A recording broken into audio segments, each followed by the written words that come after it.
அன்பார்ந்த இறைமக்களே, கிறிஸ்துவின் மறுப ஜபக்குழுவின் வாயிலாக உங்களை சந்திப்பதில் நான் பெரும் மகிழ்ச்சி அடைகிறேன். மக்களே, சந்தோஷமாக இருக்கீங்களா? நிறைவாக இருக்கீங்களா? மகிழ்ச்சியாக இருக்கீங்களா? மன அமைதியாக இருக்கீங்களா?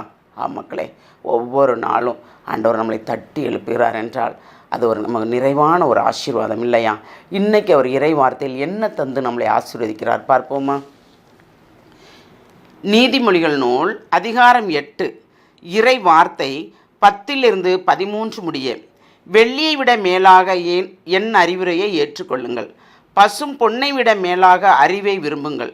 பவளத்திலும் ஞானமே சிறந்தது. நீங்கள் விரும்புவது எதுவும் அதற்கு நிகராகாது. நானே ஞானம், நான் விவேகத்தோடு வாழ்கிறேன். அறிவையும் சிந்திக்கும் ஆற்றலையும் கொண்டுள்ளேன். ஆண்டவருக்கு அஞ்சுவது தீமையை பகைக்கச் செய்யும். ஆணவத்தையும் இருமாப்பையும் தீமையையும் உருட்டையும் புரட்டையும் நான் வெறுக்கிறேன். அதாவது பாருங்கள், ஞானம் உள்ளவர்கள் ஞானத்தோடு நடப்பார்கள்.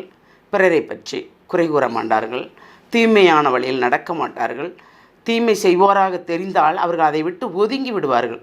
இதுதான் ஞானம் நமக்கு கொடுக்கின்ற நற்பண்பு இல்லையா? அந்த நற்பண்புக்கு நம்மையே கையளிக்க வேண்டும். என்னென்றால் ஞானம் நம்மளை அழைக்கிறது. வெள்ளியை விட மேலானது அவர் கொடுக்கின்ற ஞானம். பொன்னை விட மேலானது அவர் கொடுக்கின்ற ஞானம். அந்த ஞானத்தின் செயல்பாட்டை நாம் பெற்றுக்கொள்ளும் போது நிறைவாக நாம் வழிநடக்கிறோம், நிறைவாக நாம் வாழ்கிறோம். நிறைவு தானே வேண்டும். ஒருத்தர் நம்மளை பார்க்கும்போது இவங்க நடத்தையை கொண்டே இவங்க இறைவனுக்குள்ள இருக்காங்கன்னு சொல்லும்படி நம்ம செயலும் சொல்லும் இருக்க வேண்டும். நம் நடத்தையும் இருக்க வேண்டும். நாம் எப்படி இருக்கிறோம்? இறைவனுக்குள் இருப்பதாக ஒரு பாவலாக காட்டுகிறோமா? நாங்கள் நிறைய ஜெபிக்கோம், ஆனால் எங்கள் ஜெபங்கள் கேட்கப்படலை. எதுக்கு கேட்கப்படலை? உங்களை நீங்களே ஆராய்ச்சி பாருங்கள் மக்களே. இன்னை நான் ஜெபிக்கின்ற ஜெபத்தில் என்ன குறை? எப்போதும் இறைவனிடத்தை கேட்குறதுக்கு தானே வந்து நிற்கிறோம் நம்ம. அப்போ அவர் என்ன சொல்கிறாரு? நீ எனக்கு என்ன தருவாய்? பொண்ணும் வெள்ளியுமா கேட்குறாரு? பணமாக கேட்குறாரு? இல்லை, நம் ஆன்மாவை கேட்குறார். ஆன்மா தூய்மையை கேட்குறார். நாவின் தூய்மையை கேட்குறார். கண்களின் தூய்மையை கேட்குறார். செவியின் தூய்மையை கேட்குறார். அப்போ அந்த தூய்மையானது எதிலிருந்து வருது? ஞானத்திலிருந்து வருகிறது. நாம் ஞானத்தோடு நடக்கும்போது எல்லாமே நமக்கு நிறைவாக அமைகிறது. இந்த இறை சிந்தனையோடு ஒரு விசை சிந்திப்போமா? எல்லாம் வல்லவரே, உம்முடைய இரக்கத்திற்கு அளவே இல்லை. ஆண்டவரே, ஞானத்தால் எங்களை நிரப்பி நிறைவாக வழிநடத்துகிற கிருபைக்கு நன்றி.